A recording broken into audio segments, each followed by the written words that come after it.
Morning Rangamati. আমরা এখন আছি দোয়েল চত্বরে। রাঙামাটি দোয়েল চত্বরে আমরা ছিলাম। এখানে হোটেল প্রিন্স থেকে আমরা এখন এই মুহূর্তে কাপ্তাইয়ের উদ্দেশ্যে রওনা দিচ্ছি। আমাদের এক স্থানীয় ভাইকে নিয়ে যাচ্ছে। ভাই, কাপ্তাইয়ের ভাড়াটা চারটা যদি একটু বলতেন, মানে এই দোয়েল চত্বর থেকে। দোয়েল চত্বর থেকে আসাম মসজিদ 150 টাকা। আচ্ছা। আবার আসাম মসজিদ থেকে কাপ্তাই বাজার নেভি ক্যাম্প লতে চাইলে আপনার 750 টাকা নেবে। আচ্ছা।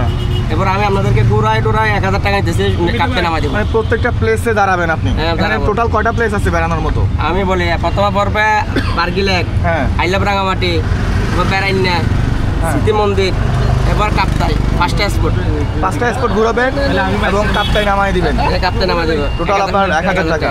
আচ্ছা, আপনার কোনো টাইমের কোনো শিডিউল তো নাই, মানে রিল্যাক্সে যাবেন? টাইম যদি নিলাম আপনার রিল্যাক্সে ঠিক আছে, আপনার যদি টাইম একটু বেশি করে আপনার ইচ্ছা দিলে দিবেন না, আমার না। এমনি নরমালি আসা যাওয়া কত নেন আপনি? আমরা তো আমি নরমাল অনেক টাকা নেই, কিন্তু আপনাকে আমি ভালো লাগছে।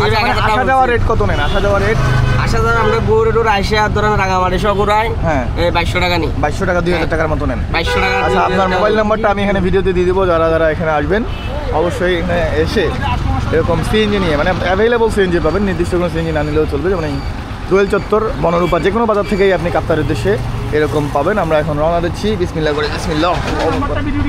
হ্যাঁ, রাঙামাটি বিজ্ঞান ও প্রযুক্তি বিশ্ববিদ্যালয়ের এখানে এই খাড়া পাহাড়টা সিএনজি উঠতেছে না আমাদের চারজনকে নিয়ে। আমরা হেঁটে উঠছি। ওহ, পাহাড়ের অ্যাডভেঞ্চার জার্নি অলরেডি শুরু। বসো। ও আল্লাহ।